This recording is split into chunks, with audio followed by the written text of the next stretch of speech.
Hi, good morning everyone. 미라클 모닝의 박재만 목사입니다. 오늘 압살롬의 쿠데타가 성공했지요.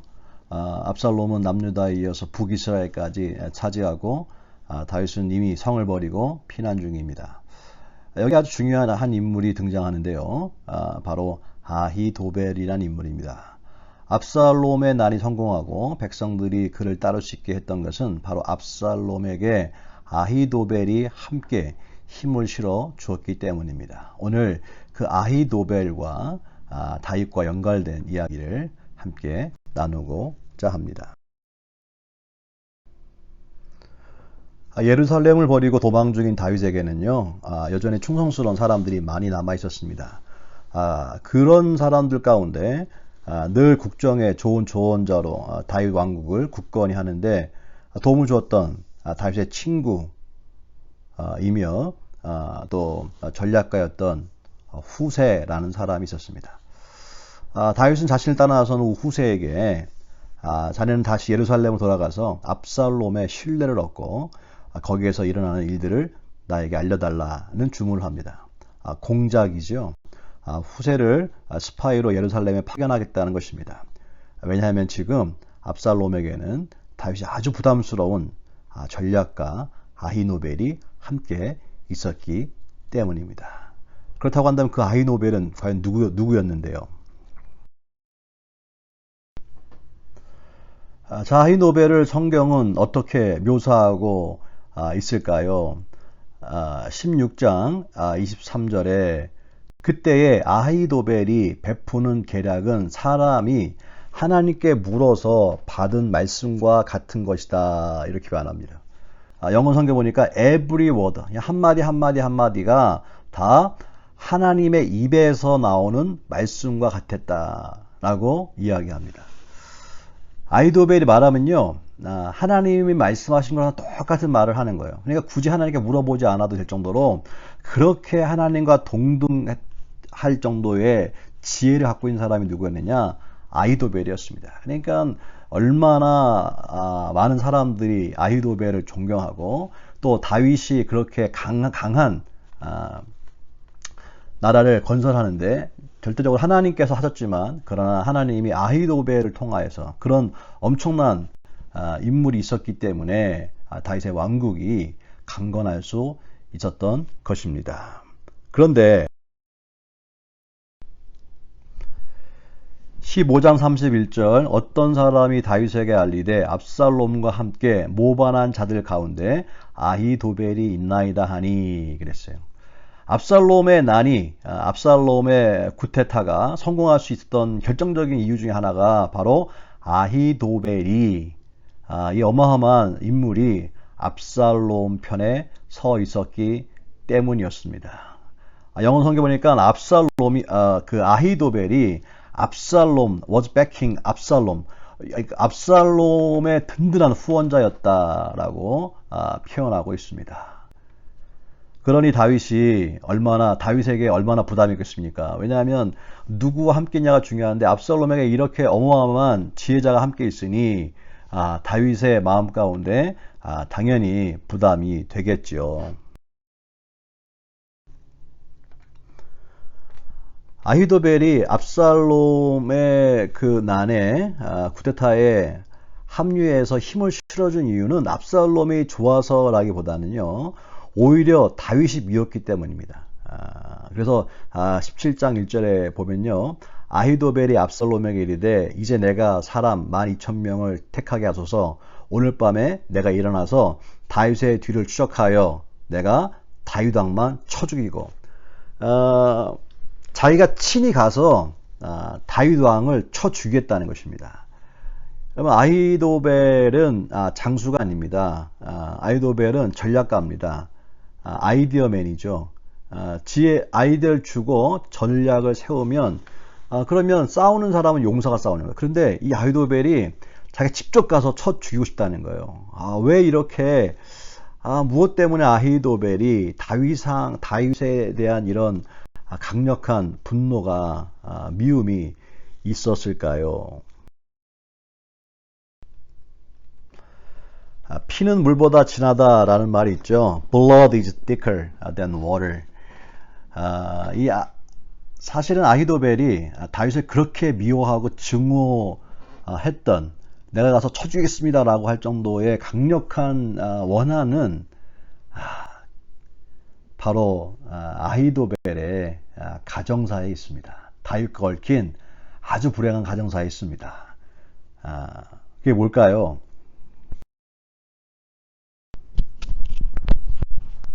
아히도벨과 다윗과의 관계는요, 시간을 좀 거슬러 올라가 봐야 합니다.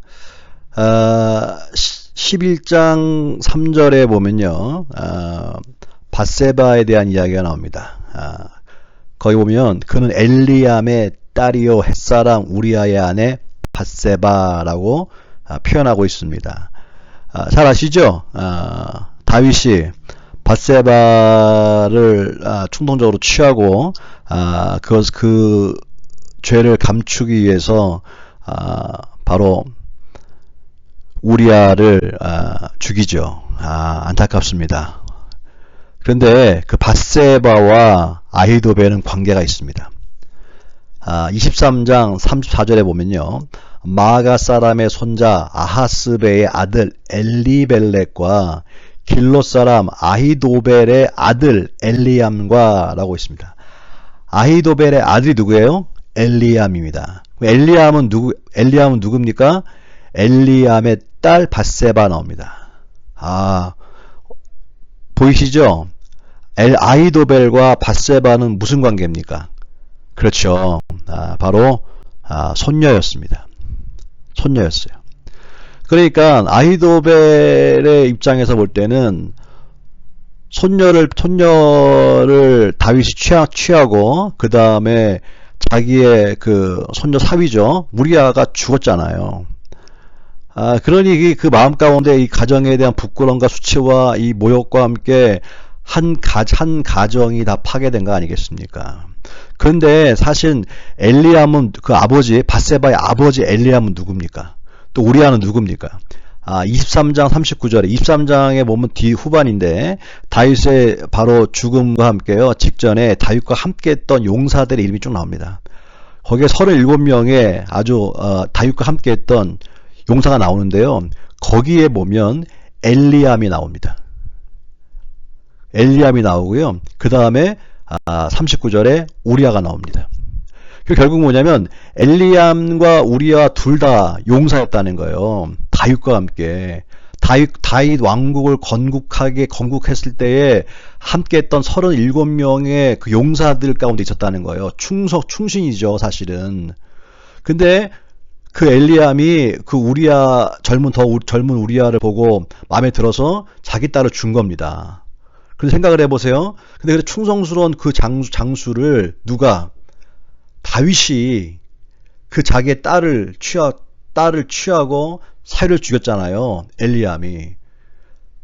근데 이 장군이지만 얼마나 마음 가운데 막 분노가 있었겠습니까? 그런데 아히도벨은 장수가 아니라 뭐라 했어요? 전략가. 가만히 있을 수 없죠. 반드시 내가 다윗을 어떻게 넘어뜨리겠다. 당시에는요, 다윗이 워낙 강력한 그런 정치적, 경제적 그런 우위를 점유하고 있었기 때문에 보복할래 할 수 없는 상황이었어요.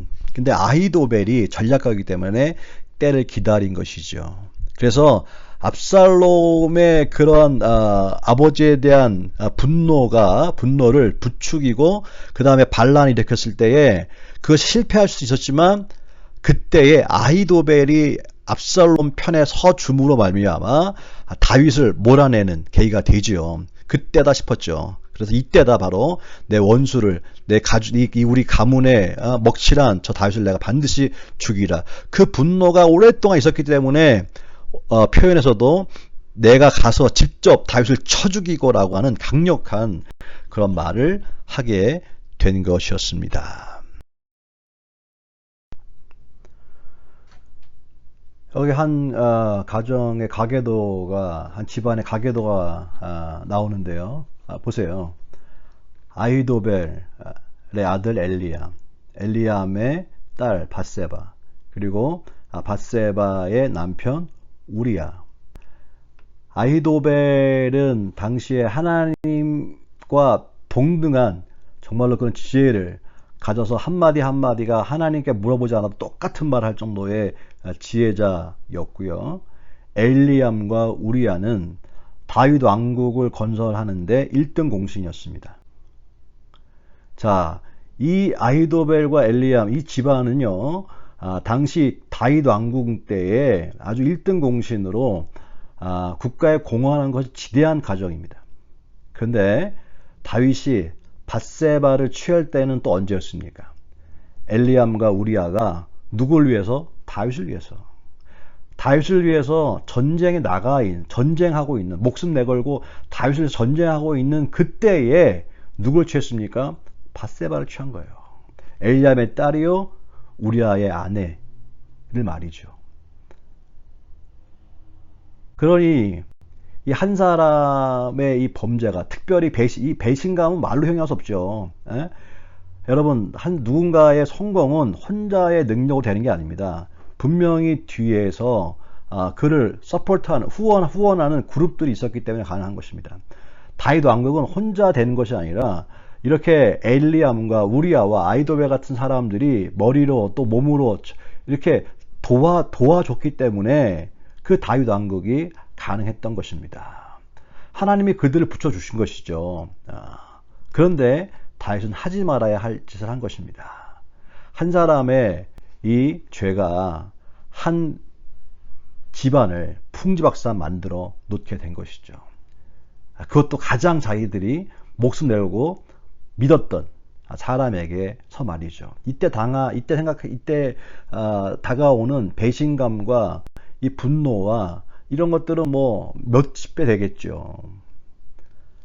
한 사람의 죄가 한 가정을 무너뜨렸습니다. 그러기에 그 창세기에 보면요, 4장 7절에 죄가 너를 원하나 너는 죄를 다스릴지니라, 이런 말씀하신 것입니다.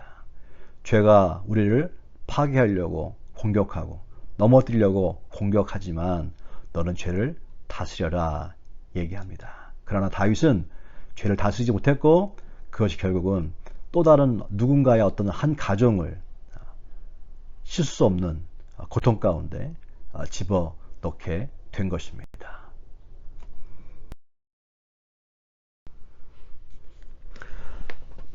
이런 아히도벨과 다윗과의 이런 관계가 있었기 때문에요, 아히도벨이 직접 가서 자기가 쳐 죽이겠다는 얘기를 하게 된 것입니다. 그런데 다윗이 미리 보낸 사람 있잖아요. 이것을 알고 누굽니까? 후세입니다. 그렇죠. 이 압살롬이 그 얘기를 듣고 만든 것 같은데, 아버지와 함께 있을 때에 또 아버지의 친구였던, 아버지를 누구도 잘 알 것 같은 그런 후세에게 물어봅니다. 자네 생각은 어떻습니까? 라고 물어보죠. 그때 후세가 얘기합니다. 17장 7절에 보면요, 아히도벨이 그 베푼 계획이 좋지 아니합니다. No, 그거 아닌 것 같습니다. 라고 해요. 왜? 이유가 뭐냐? 라고 물었어요. 후세가 말합니다. 왕도 알다시피 왕의 아버지와 그를 추종하는 사람들은 다 용사들입니다. 그리고 왕의 부친은 전쟁에 익숙한 사람입니다. 자, 이 얘기를 하죠. 설득력이 있지 않습니까? 아버지는 뭐 오랜 동안 전쟁의 신으로 사람이고, 또 아버지의 주변에 있던 37명의 용사들도 있었지 않습니까? 그렇기 때문에 이게 그냥 가서 싸워서는 절대 이길 수 없습니다. 그러니까 왕이 직접 나가고 모든 사람들 다 끌고 가가지고 점령해야 합니다. 12,000명 안 됩니다. 라고 얘기한 겁니다. 이때 후세는요, 직접 압살롬이 출정하게 만들어 놓고, 그런 다음에 그 밖에 나가의 전쟁터에서 압살롬을 제거하려는 계획을 가지고 있었던 것입니다. 그런데 이 얘기 다 듣고요, 압살롬은 누구의 얘기를 듣느냐? 후세의 얘기를 듣습니다.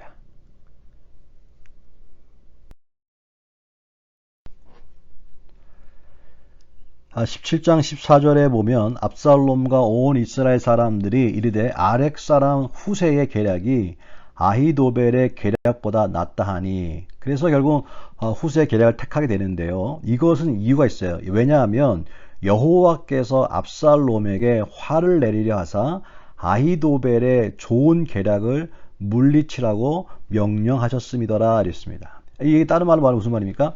하나님이 간섭하신 거예요. 지금 압살롬에게 화를 내려고, 압살롬 망하게 하려고 아히도벨의 말이 맞았던 거예요. 사실은 원래대로. 근데 아히도벨의 좋은 계략을 거부하고 오히려 어리석은 후세의 계략을 택하게 하셨다는 것입니다. 이렇게 하신 이유가 뭘까요? 자, 15장 31절에 이미 다윗의 행동이 나왔는데요. 그 이전에 사실 다윗이 하나님께 기도했어요. 다윗이 이르되 여호와여 원하옵건대 아히도벨의 모략을 어리석게 하옵소서 하니라 그랬습니다. 아무리 좋은 아이디어를 내도 그 모략이 어리석게 해달라고, 무시당하게 해달라고 기도를 했고, 그 기도가 지금 응답되는 순간이 된 것입니다. 그렇습니다. 인간 역사 가운데 하나님 지금도 간섭하고 있다는 것을 믿어야 합니다. 사람의 지혜를 따르지 말고 하나님의 도움을 구하는 자가 되어야 한다는 것을 가르쳐주고 있습니다. 이렇게 해서 압살롬은 온 이스라엘은 후세의 계략을 택하게 됩니다. 그러나 후세는 사실은 다윗이 보낸 첩자 아닙니까? 그러니까 후세가 다윗에게 출정을 알려주고요. 그 다음에 언제 출발할 것이며 어떤 일을 할 것을 다 알려주죠. 전쟁의 결과는 뻔하지 않습니까? 이미 다 수를 읽고 있는데요. 결국 그것을 깨닫고요. 이것은 이미 압살롬이 죽는다라는 것을 아히멜렉은 알고 있었죠. 왜냐하면 전략가고 이제서 뭐 하나님과 비슷한 아주 수준에 있는 지혜를 갖고 있는 사람이었기 때문에 그렇습니다. 그래서 아히도벨이 17장 23절에 보면 아히도벨이 자기 계략이 시행되지 못함을 보고 나귀의 안장을 지우고 일어나 고향으로 돌아가 자기 집에 이르러 집을 정리하고 스스로 목매어 죽음에 그랬습니다. 안타까운 죽음이죠. 그렇게 스스로 목을 매 죽습니다. 그 다음에 그 전쟁에 나간 압살롬도 결국은 이길 수가 없죠. 이미 전략이 다 노출되어 있는데요. 뭐 결국은 죽게 되는데요. 사실은 다윗은요 아들 아닙니까, 아들. 그러니까 다 알고 있었지만 압살롬을 죽이지 말라고 얘기합니다. 여러 번 간청합니다. 그리고 사실은 전쟁에 이겼을 때에 압살롬을 손을 못 대죠. 왕자기도 하고 또 다윗이 얘기했기 때문에.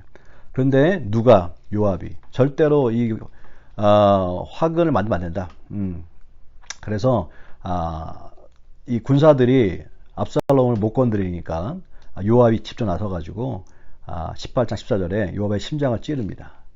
그랬더니 요압의 무기를 든 청년 10명이 압살롬을 에워싸고 쳐 죽이게 되지요. 결국 이렇게 압살롬의 죽음으로 18장 이야기는 끝납니다. 다윗이 그 소식을 듣고요.